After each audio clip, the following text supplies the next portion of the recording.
Vamos agora mentalizar a figura de Jesus nos amparando e nos acolhendo nessa noite de aprendizado e de amor. E vamos rezando. Pai nosso, que estais nos céus, santificado seja o vosso santo, sagrado, puríssimo nome. Que venha a nós ao teu reino de paz, de luz e de amor. Que seja feita a tua vontade, aqui no chão duro da terra, assim como ela é feita em todas as partes do universo. O pão nosso de cada dia dai-nos hoje, Senhor. Perdoa as nossas dívidas, assim como nós tentamos perdoar os nossos devedores. E não nos deixes cair em tentações, mas livra-nos de todos os males. Porque teu é o poder, o reino e a glória para sempre. Que assim seja. Graças a Deus e graças a Jesus. E assim damos por aberto o trabalho do dia de hoje. E o trabalho de hoje vamos oferecer, como eu sempre faço, Regina Meire São Giovanni, para a Andreinha, para a mãe da Nereide, para a mãe da Sandra, para Milton e Eunice, para a Aide, que está precisando também. E assim vão oferecendo o trabalho para as pessoas que vocês vão lembrando, porque tem um valor espiritual muito grande. Não sei se vocês acreditam, mas é uma força, quando é oferecido dessa forma, é uma força espiritual para o espírito muito, muito grande. E a intercessão que o espírito pode receber, tanto dos encarnados como dos desencarnados espíritos evoluidíssimos. Quem é que vai ler o Evangelho? Rodrigo, está aí? Oi, boa noite, Miocho. Tudo bem? Estou aqui sim. Dá para ler? Dá, vou sim, vou tentar aqui, vou fechar a porta aqui, vamos lá. Boa noite a todos. Evangelho segundo o Espiritismo, codificado por Allan Kardec, capítulo 7, Bem-aventurados os pobres de espírito. Mistérios ocultos aos sábios e aos prudentes. Então Jesus disse essas palavras: Eu vos rendo glória, meu Pai, Senhor do céu e da terra, por haverdes ocultado essas coisas aos sábios e aos demais prudentes, e por as haver revelado aos simples e aos pequenos. Pode parecer singular que Jesus renda graça a Deus por ter revelado essas coisas aos simples e aos pequenos, que são os pobres de espírito, e de as ter ocultado aos sábios e aos prudentes, mais aptos em aparência a compreendê-las.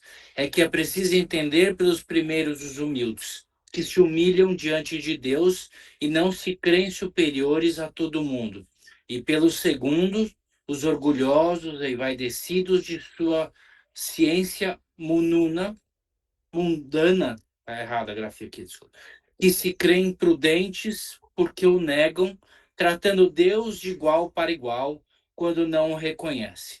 Porque na antiguidade, prudente era sinônimo de sábio, por isso Deus lhe deixa a procura dos segredos da terra e revela-os do céu aos mais simples e aos humildes, que se inclinam diante dele. Ocorre o mesmo hoje com as grandes verdades reveladas pelo Espiritismo. Certos incrédulos se espantam de que os espíritos façam tão poucos esforços para os convencer. É que estes últimos se ocupam daqueles que procuram a luz de boa fé e com humildade, de preferência àqueles que creem possuir toda a luz. E parecem pensar que Deus deveria estar muito feliz em os conduzir para si, lhes provando que existe. O poder de Deus brilha nas menores como nas maiores coisas. Ele não coloca a luz sobre alqueire, uma vez que a derrama com abundância por toda parte. Cegos, pois, aqueles que não a veem. Deus não quer lhe abrir os olhos à força, uma vez que lhes apraz os ter fechados. Sua vez virá, mas é preciso primeiro que sintam as angústias das trevas e reconheçam Deus e não o acaso na mão que atinge seu orgulho. Ele emprega para vencer a incredulidade os meios que lhe convêm segundo os indivíduos. Não cabe ao incrédulo lhe prescrever o que deve fazer e lhe dizer: se quereis me convencer, é preciso para isso escolher esta ou aquela maneira, em tal momento antes que um tenha um outro, porque este momento está na minha consciência. Que os incrédulos não se espantem, pois se Deus e os espíritos que são os agentes da sua vontade não lhe submetem às suas exigências. Que se perguntem o que diriam se o último dos seus servidores quisessem se impor a eles. Deus impõe suas condições e não se sujeita às deles. Escuta com bondade aqueles que a ele se dirigem com humildade e não aqueles que se creem mais do que ele.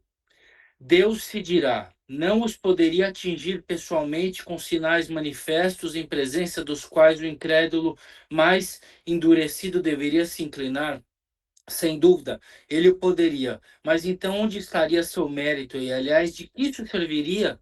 Não são vistos todos os dias se negarem a evidência e mesmo dizerem: se eu visse, não creria, porque sei que é impossível isso. Se eles se recusam a reconhecer a verdade, é porque seu espírito não está mais maduro para compreender, nem seu coração para sentir. O orgulho é a catarata que obscurece sua vista. De que serve apresentar a luz a um cego? É preciso, pois, primeiro curar a causa do mal.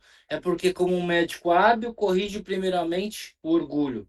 Ele não abandona, pois, seus filhos perdidos. Sabe que cedo ou tarde seus olhos se abrirão, mas quer que isso seja por sua própria vontade. Então, vencidos pelos tormentos da incredulidade, se lançarão por si mesmos nos braços, e como o filho pródigo, lhe pedirão graça.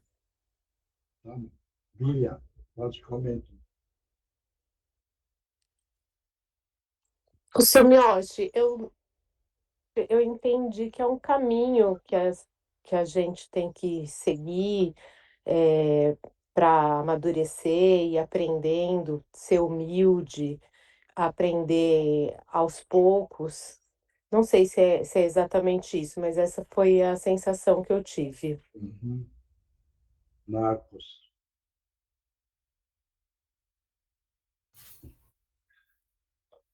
Samuel, eu acho que o que ele leu aí está bem resumido e só não trabalha o orgulho, a vaidade e a prepotência quem ainda não conseguiu abrir os ouvidos, os olhos e querer enxergar, né? Aí no final do que ele estava lendo, eu fiquei pensando, né? Você vê muitas pessoas em muito sofrimento, né? Aí você fala assim, será que não é um momento em que a pessoa tem que passar pelo sofrimento mesmo para ela tirar esse orgulho, essa vaidade, para que ela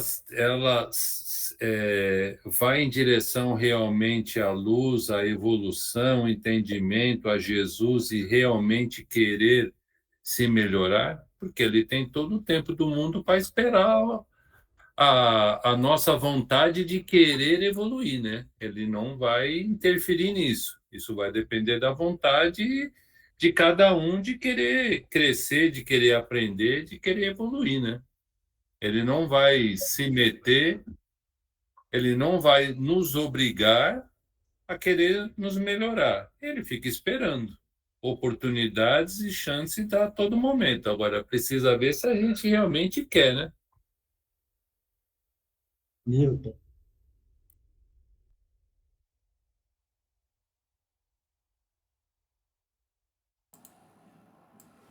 Acho que esse capítulo fala sobre a humildade, né? A importância de você não ser orgulhoso, na verdade, né? Porque o orgulho ele cega muita coisa.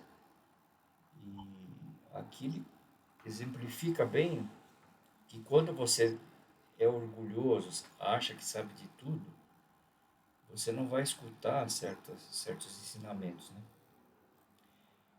E aí fala que Deus não tem, ele não tem pressa, né? Então, essas pessoas que são orgulhosas, que ainda têm esses defeitos, ao longo do tempo ele vai enxergar que isso não é a melhor coisa para ele, né? Aí eu acho que ele vai ter condições de absorver os ensinamentos, né? De uma melhor maneira aí. Acho que é isso que eu entendi. Eugênio, Oi, Miocha, boa noite para todos. Nossa, quando o Rodrigo estava lendo, me passou tanta coisa pela cabeça, está até um pouco difícil, assim, ordenar as ideias. Mas me veio uma imagem de uma criança que ela, para subir num balanço, ela sempre entrava pela direita, e o certo era pela esquerda.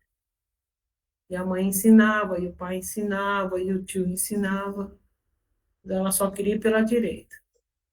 Aí um dia o pai falou, vamos deixar ela cair, porque aí ela vai sentir as consequências dessa teimosia, e quem sabe ela aceita entrar pela esquerda, né? E depois de alguns tombos, e de alguns joelhos ralados, de algumas mãos bem arranhadas, um dia, sem ninguém prestar atenção, ela resolveu entrar pela esquerda, porque ela não queria dar o braço a torcer que todo mundo estava certo e ela estava errada. E aí ela viu que ela não se machucava entrando pela esquerda. E nesse dia apareceu um anjo de guarda dela e falou: Tá vendo, meu querido filho? Agora sim você aprendeu o caminho. E vá lá e conte para sua mãe que você aceitou o conselho dela e que você está fazendo o que é correto. Conte ao seu pai, conte a todos, eles ficaram felizes. Nenhum deles vai dizer para você: Eu não te avisei, eu não te disse. E eu acho que se dá muito assim com a gente nas mais variadas situações da vida. A gente reza pedindo uma resposta. A resposta vem através, às vezes, de um amigo, de uma coisa que você lê, de um cartaz que você olha, de uma palestra que você assiste, mas você não aceita, porque não é aquela resposta que você quer. Você quer que o outro mude, você quer que as coisas mudem. E aí, um dia, quando você aceita, você vê que as coisas se tornam mais fáceis e que você progride, e que você não passa mais por aquela situação. Mas então, mesmo no nosso silêncio, muitas vezes nós ficamos presos ao nosso orgulho, né? Nós ficamos como aquela criança que não usa sua inteligência para resolver as situações e quer sempre entrar pela direita, quando o certo é pelo outro lado. Foi isso que me veio à cabeça, Mioshi. Tereza, Bom, além de tudo que eles falaram, eu podia acrescentar que, numa passagem de os apóstolos, quando eles saíram para pregar, aí Jesus falou para eles: Não vades aos gentis. Por quê? Não que ele estava querendo esconder deles, mas porque sabia que eles ainda não estavam abertos para ouvir. Então, ele queria que os apóstolos tivessem mais êxito indo aos humildes. E também lembrei da passagem de Kardec, quando ele foi convidado para ver as mesas girantes. Ele disse: Eu não acredito, mas eu vou ver e eu mesmo vou fazer a minha interpretação disso. Eu quero entender melhor, entender mais a fundo. Então, ele foi humilde, embora ele não acreditasse, ele achou que teria chance de ser verdade, né? E aí ele queria entender o porquê. Então, acho que essa humildade, né? Não teve arrogância de rechaçar essa nova ideia. Oswaldo, Oi, seu Miacho, boa noite. Então, eu interpretei assim, que os humildes, eles já trazem Jesus, Deus no coração, né? Já acreditam na lei do Senhor. E também tem aqueles que se acham iguais ou superiores a Deus, né? Então, não acreditam que existe um ser superior que cria tudo, que comanda tudo, mas e que ele tem paciência, que ele vai aguardar todos, porque chegará um dia que todos se curvarão e vão pedir perdão e achar o caminho de Jesus e de Deus. É isso aí.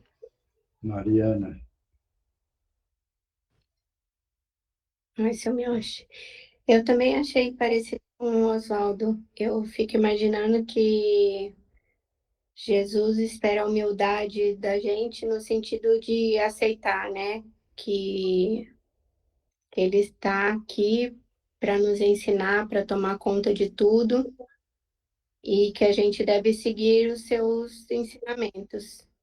Então, para a gente fazer tudo isso da melhor maneira, a gente precisa ser humilde, a gente precisa se entregar, né?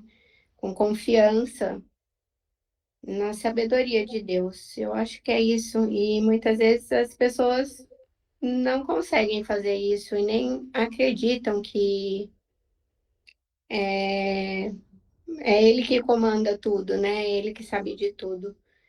Então, acho que esse orgulho de não acreditar em tudo isso que muitas vezes sobressai nas pessoas e ele está esperando essas pessoas se modificarem, aprendendo com as oportunidades, mas também com o sofrimento, porque muitas vezes vão surgir, né? E eles vão ter mais dificuldade de passar por tudo isso. Acho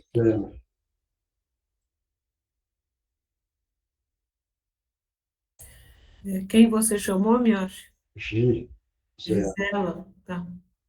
Oi, Semioche. Ah, eu acho que eles já falaram tudo, né? Acho que é isso aí, é ter humildade, saber reconhecer as nossas falhas, as nossas fraquezas, não ser orgulhoso, não ser arrogante. Acho que seria isso.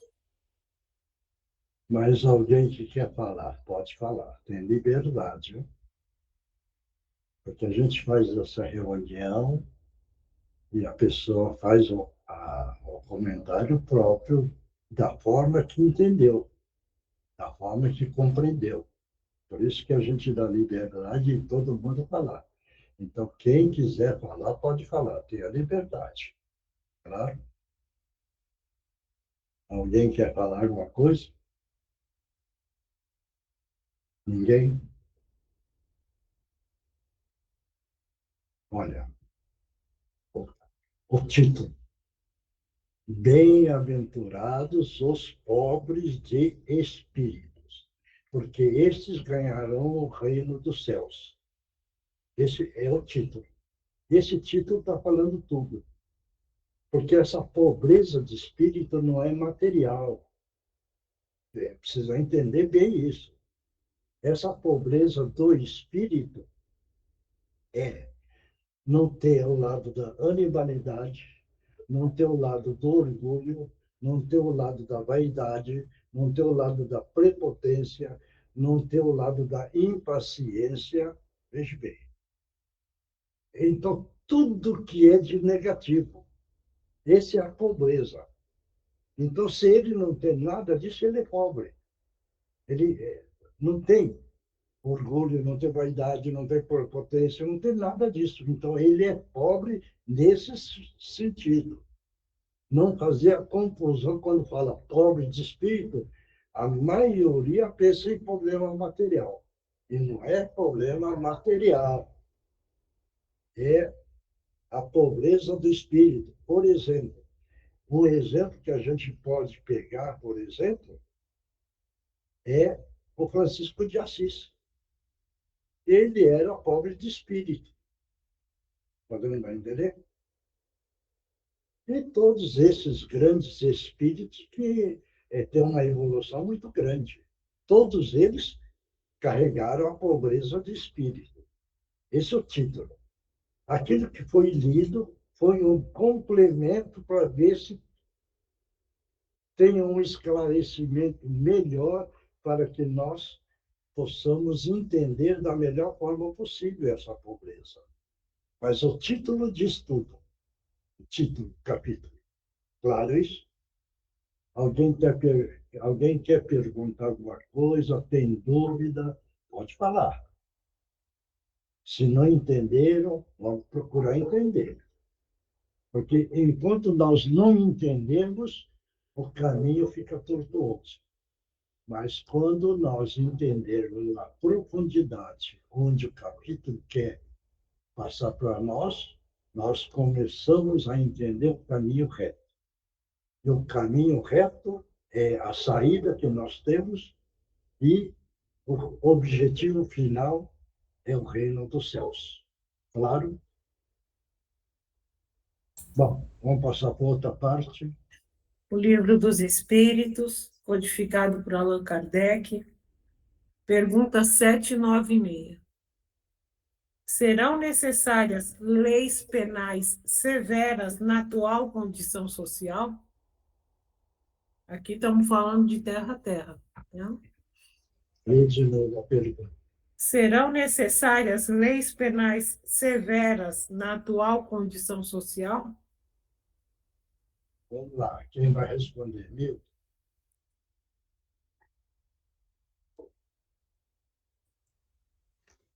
Oi, senhor Miyoshi. Na minha concepção, não. Eu acho que já temos leis suficientes que atendem a todas as necessidades. O problema é o homem, né? O homem compreender realmente as necessidades que ele tem que evoluir. Porque lei já existem muitas, e talvez nem sejam cumpridas, né? Então eu acredito que não. Eu acho que o problema está no homem, na evolução do homem. De o homem saber que ele é um ser humano, que ele não tem que matar, que ele não tem que roubar, que ele não tem que estuprar, que ele não tem que, sei lá eu, fazer tanta coisa errada aí que está acontecendo, né? Então eu acho que o problema está no homem e não nas leis. Marcos. Também eu acho que leis, como o Oswaldo está falando, as leis existem, mas não são colocadas realmente em prática como deveria ser.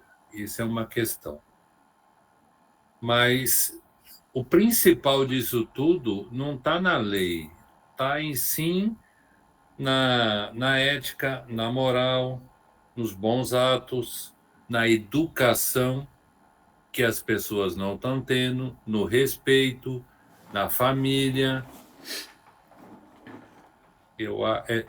na fé em Deus, na fé no desencarne do corpo, do espírito e no que vai acontecer depois. Eu acho que o que mais precisa mesmo é justamente isso, não a lei. Porque a partir do momento em que a pessoa tem uma base familiar, tem amor, tem carinho, tem a família que se preocupa, com os pais que quer educar a criança, isso muda tudo.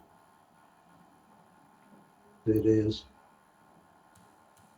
Eu acredito que são necessárias leis severas, sim, porque muitos ainda não têm consciência, né? Ainda não têm ética, são, infelizmente, extremamente egocêntricos, e para não prejudicar os que estão indo no caminho certo para se melhorar como ser humano, eu acho que precisa de punição, sim. Oswaldo. Oi, senhor Miyoshi. Então, é aquilo que eu falei. Eu acho que não tem que ter mais leis. As leis já existem e devem ser cumpridas. Eu acho que o problema está no homem.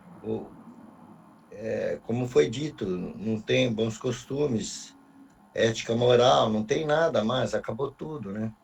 A religião em si tá está precária, a educação familiar está precária, a família já quase não existe mais, são poucos os lares que preservam isso. Então, acho que o problema está, a essência, e tem outra, o mundo já foi acabado uma vez, e já tinha leis na época, né? Aí fizeram tudo de novo e, olha, e o homem estragou tudo de novo. Então, as leis sempre existiram. O problema é o homem. Eu acho que a essência do mal está no homem. Mariana, Seu Miyoshi, eu concordo um pouco com a Tereza. Eu acho que na situação que a gente se encontra, né, onde está muito difícil controlar essa violência, esse instinto muitas vezes ruim das pessoas, eu acho que tem que ter lei severa, assim, porque senão acaba comprometendo todo o resto, né? Todas aquelas pessoas que querem seguir o caminho verdadeiro, querem se doar, querem fazer o bem. Eu acho que tem que ter, sim. Pia,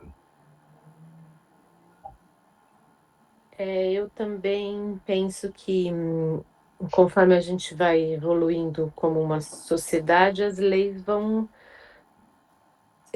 desaparecendo, ou não haverá uma necessidade de leis mais tão rígidas.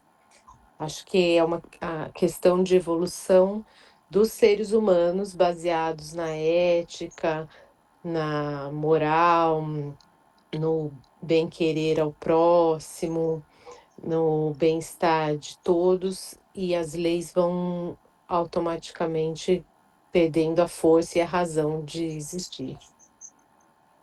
Rodrigo, Eu acho que, boa noite, me tô com minha filha aqui, pode ser que ela grite, mas salvo engano, a Maria Eugênia leu leis penais mais duras, não leis. E se a gente tomar como base a terra no presente momento, Honduras, por exemplo, tem leis duríssimas, tá todo mundo preso, de forma ordinária, cumprido pena, não se tem mais roubos, assassinatos, tráfico de drogas, mas isso significa que a paz social impera. Tem gente presa, mas não significa que leis penais mais duras signifiquem uma paz social em sentido amplo. Isso eu posso dizer que é o que eu faço da vida. O Brasil tem leis para tudo, que não se utiliza, como alguns falaram aqui. Agora querem fazer uma nova lei para proibir a questão dos aditivos de bebida alcoólica lá. Já tinha forma, é que a gente vive na casuística para o Senado e a Câmara aparecer. Esse é o problema, é o homem corrompido, com poder, que se vale de formas especiais para se apropriar da nossa coisa, que é o dinheiro público. Mas sou contrário, não acho que muda nada, ao contrário, vira só uma rebelião às avessas, é o que eu penso. mais alguém quer falar alguma coisa? Ô, Miyoshi, eu estava curioso em saber a opinião do Rodrigo mesmo. Que a visão do advogado é diferente, né? Mas eu acho que assim, ó, eu li em algum lugar assim que falava assim que, por exemplo, a lei dos homens, ela vai se modificando ao longo do tempo, né? Vai de acordo com a sociedade. E é como o Rodrigo falou, vai variar de localidade para localidade, porque cada local tem a sua legislação de acordo com o que o povo acha que é melhor, né? Agora, a lei de Deus, não, ela é imutável, né? Se partindo desse princípio de que, na situação atual, né? Quando eu acho que o Kardec escreveu esse livro aí, o Livro dos Espíritos, tinha pena de morte, né? E era uma situação era bem, acho que talvez seja fosse para controlar a criminalidade naquela época. Mas isso daí, ao longo do tempo, você vai vendo que tá acabando no mundo, né? Então, eu acho que depende muito da conjuntura que você tem na sociedade e acho que tem que ser modificado de acordo com as necessidades. Mas, lembrando que o Rodrigo falou, esse negócio que a legislação está na mão de pessoas corruptas e que estão querendo enxergar o seu proveito próprio e não o povo, é uma coisa muito complicada. Que isso daí eu acho que é uma coisa para a gente refletir. Mais alguém quer falar? Pode falar. Estamos aqui numa reunião e todos têm a liberdade de falar aquilo que desejam falar.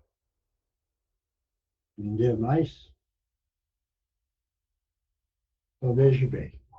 Dai a César o que é de César. Dai a Deus o que é de Deus. Deu para entender agora? Ou não? Isso é lei da terra. Então, vamos pegar um exemplo. Uma lei. Por que é que o elefante, o pessoal sobe em cima do elefante? Aquele elefante, quando é pequeno, aí seria a lei. Eles amarram o pezinho do elefante, entendeu? E deixa preso. Ele não consegue escapar. Depois de um tempo, ele pôs a lei da corrente. Depois de um tempo, só passa um barbantinho no pé e deixa. E ele não foge. Ele não rebela. Está dando para entender agora? Ou não? Está dando ou não? É. Então, o que é que precisa da lei? A lei, se quer colocar disciplina, a lei precisa ser taxativa na educação. Como vai educar? De uma forma leve, se o encarnado tem atitude leve. Se tem atitude pesada, precisa colocar uma atitude pesada. Certo isso? Falando para entender? Então, é a forma que a lei é colocada. Agora, precisa ter pessoas em condições de querer arrumar. Se não tem, é a lei que vai ser seguida sempre. É a lei que segue da forma que está. Entendeu? Claro isso? Então, o exemplo que eu estou dando é o caso do elefante. Por que é que ele fica obediente? Porque ele colocou numa lei pesada esse, desde pequeno. E aí cresce e ele segue agora dentro daquela lei. E ele fica disciplinado, macio, obediente. Claro isso? Tá certo? Então, agora, isso dai a César o que é de César, então é da terra. E dai a Deus o que é de Deus, que a lei divina é diferente. A lei divina é corretíssima, perfeita, porque é na causa e efeito. Entendeu? Então, o próprio homem está causando aí o problema. Agora ele vai ter o efeito, que são as reencarnações. Isso é a lei divina. E a lei divina é perfeitíssima. Existe uma perfeição porque ele sabe coordenar.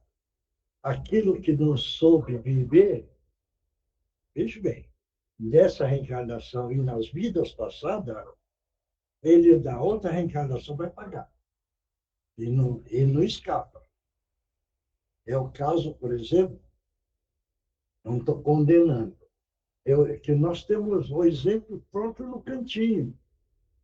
O Cantinho é uma grande escola, porque nós temos duas crianças lá especiais, que ficam direto na cama. É a lei divina. Tem as crianças que não têm a cabecinha lá muito desenvolvida. É a lei divina. Não é castigo, é a lei. Certo? Por isso que a gente vira a fala. A lei divina é perfeitíssima. Ele sabe ensinar o espírito. Claro? Alguém tem dúvida? Não? Então vamos para a resposta. Serão necessárias leis penais severas na atual condição social? Uma sociedade depravada certamente precisa de leis mais severas. Isso. Infelizmente, essas leis destinam-se mais a punir o mal feito do que a evitá-lo. Só a educação poderá reformar os homens, o que os levará a não precisarem mais de leis tão rigorosas. Então, é tudo aquilo que nós comentamos e nós entendemos. Por isso que é muito importante esse bate-papo, porque assim nós vamos entender o melhor. Claro? Tá bom? Uhum. Agora está o Márcio. E a Mariana? Tudo bem, Mariana? Tudo? Sim. Então, vamos todo mundo mentalizar Jesus. E agora, nesse momento, Jesus amado, estamos pedindo a permissão para que os nossos irmãos possam utilizar os médiuns da melhor forma possível. Em nome de Jesus, estão abertas as oportunidades.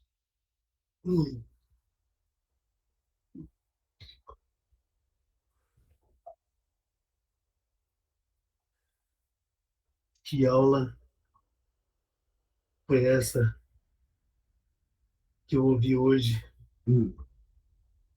Na minha vida sempre pensei que iriam ter punições severas.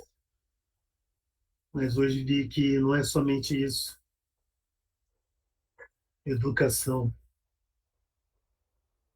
Na época em que eu educava,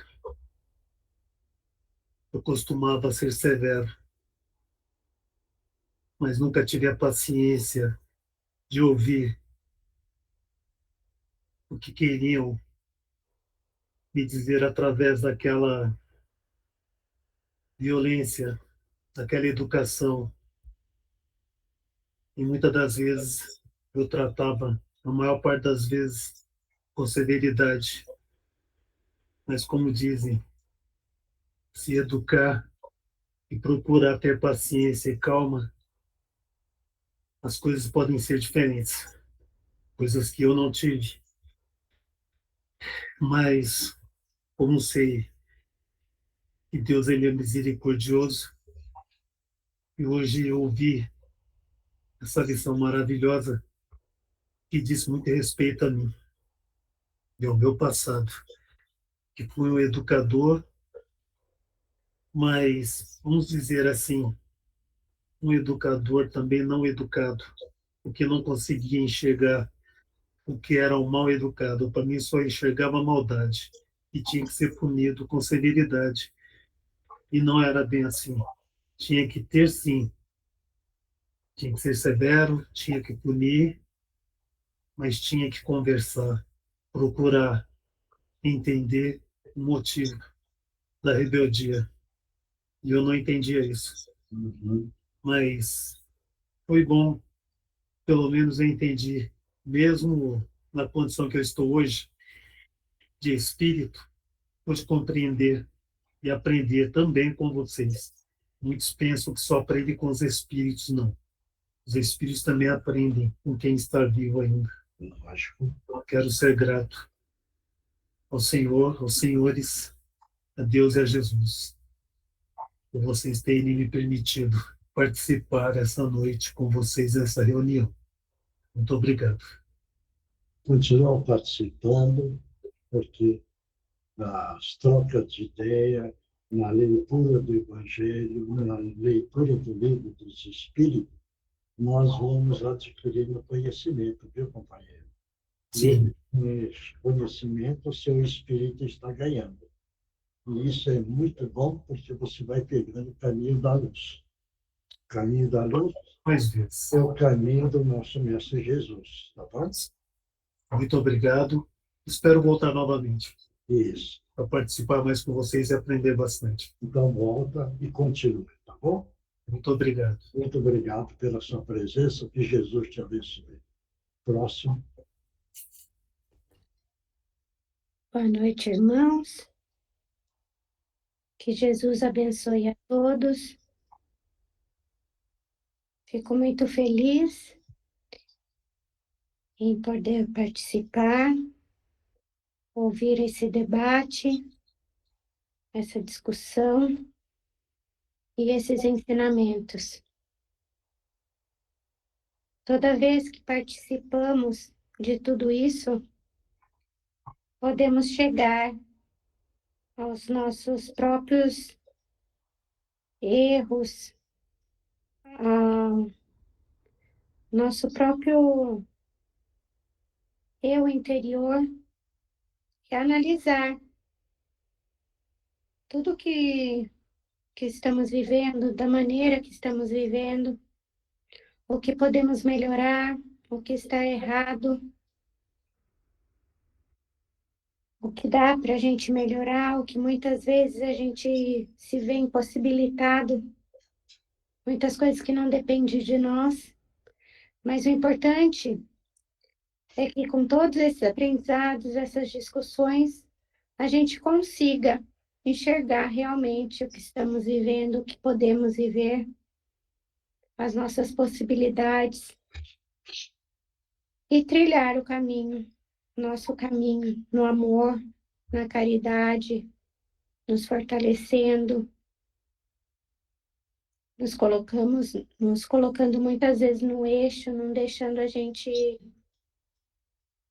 deslizar, fraquejar, tomar atitudes que muitas vezes não é aquilo que acreditamos. Então, tudo isso é de grande valia para todos nós. Fiquem felizes em poder participar de tudo isso, mas usem todas essas ferramentas para poder realmente entender por que estão aqui, o que querem, como vão seguir e como vão poder fazer melhor no dia de amanhã. Que Jesus abençoe a todos nessa noite. Fiquem em paz, queridos irmãos. Obrigado, que Jesus te abençoe. Agora vamos, quem psicografou, vamos lá. É o Divino Mestre, seu Yoshi. Então, Mônica.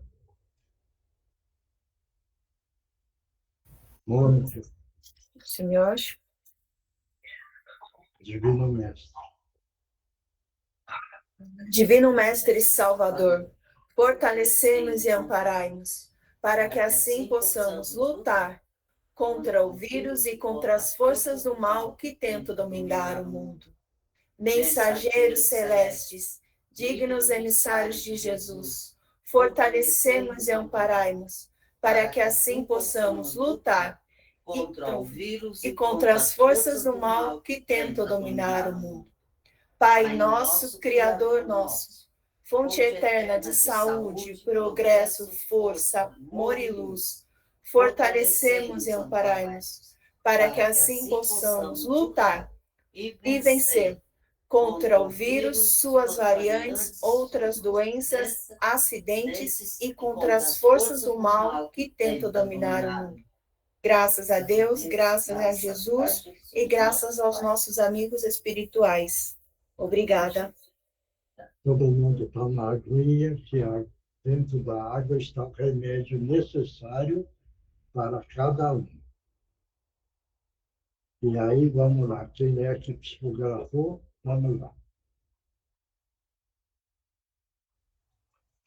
Oi, seu Miocho. Vai. Queridos irmãos, sejamos humildes, nos curvando e praticando as leis divinas. Admitir não saber é admitir não ser ignorante. Estudem mais, evoluem em seus conhecimentos e distribuam as suas sapiências. Não adianta termos leis se não tivermos educação, esta sendo moral, religiosa e educacional. Sejam honestos em seus procedimentos e pensamentos. Reflitam, irmãos. Próximo. Oi, Miotti, posso ir? Aí. Tem uma mensagem e um recadinho, tá? Muitas vezes, ao observar os dirigentes de vosso orbe, o sorriso me vem aos lábios. Muitas vezes chegam a ser até engraçados. Sentem-se tão poderosos, tão grandes em sua pequenez. Tanta pompa e circunstância lembram o Senado romano. Pena que, ignorantes na história como são, desconhecem que um grande senador romano, que apesar de conhecer Jesus, suas leis e máximas, se recusou a analisar, a entender, a aceitar, e em outra encarnação, como escravo renasceu. O poder que emana de cada ser vem, única e exclusivamente, de seu comportamento, de sua moral, de suas atitudes. Oremos sempre para que a luz se faça nas consciências de todos os dirigentes, de todos os países, de todas as religiões, para entenderem o capítulo hoje estudado e que todos vós cientes estejam de que Deus é amor e o amor tudo resolve. Com os nossos respeitos e o nosso afeto renovado, orbe dos escritores do espaço e amigos do cantinho de Meimei. E o recadinho, meu, achei assim. Mara, Mara, querida Mara, estou a sua cartinha a aguardar. Contigo estamos. Próximo. Ninguém mais? Posso ler? Pode. Amados irmãos, que Jesus esteja entre nós. Irmãos, mais uma lição, mais uma noite produtiva. Trabalho mais aprendizado. Eis uma das receitas para alcançarmos o nosso autoburilamento. Sigamos firmes e com boa vontade, e que a boa vontade prevaleça para que possamos nos tornar verdadeiros espíritas e assim trilharmos o caminho reto. Além disso, poderemos auxiliar aos que seguem conosco na estrada da redenção. Que nosso irmão maior continue segurando nossa mão, nos guiando e iluminando nossa jornada. Muita paz a todos, com Jesus no coração, amigos do Cantinho de Meimei. Próximo. Ninguém mais? Não. Agiram. Não psicografou? Hoje não, seu Miotti. Ah, tá. Hoje eu não consegui. Ninguém mais, né? Seu Miotti, Oi. Fala. deixa eu me equilibrar. Eu ia psicografar, aí pediram para mim não psicografar e falar. Já é do conhecimento de todos que cada reunião que cada um participa, você traz uma certa quantidade de espíritos, de espíritos que vêm a essas reuniões para aprender, para evoluir. Então, se muitos não sabem, já é para ter esse tipo de conhecimento. Então, o não faltar e participar, você já está estudando, já está auxiliando a outros. E a outra parte. Deixa a outra parte me fugiu. Era isso. Não sei, fugiu, seu Miotti. Por isso que é interessante escrever. Então, mas ele pediu para não escrever, que era para mim falar, porque senão ele não ia ficar tão claro no que ele queria que falasse. Mas você vê que você perdeu, né? Por isso que precisa escrever. Não tem por onde. Não é porque ele disse para não escrever. É você vira e fala, vou escrever porque senão eu não vou conseguir passar tudo. Está dando para entender? Fugiu. Não, tá bom. Mais alguém? Então, pessoal, vão ficar firme, né? E vão pensar. E vão pedir. Nossa, fugiu. Senhor, abençoe os teus servos fiéis, mensageiros da vossa paz, semeadores da sua esperança. Onde houver o sofrimento, a dor, que possamos levar a alegria. Onde houver o desânimo, a falta da vontade de caminhar, que possamos estender as nossas mãos, auxiliando os nossos irmãos nesta difícil caminhada. Vamos continuar sendo servos humildes, carregando e ganhando valores espirituais dentro do trabalho do amar o nosso próximo. Meus amigos, continuemos firmes, sem perder a esperança, acreditando que no amanhã nós estaremos voltando para a pátria maior, carregando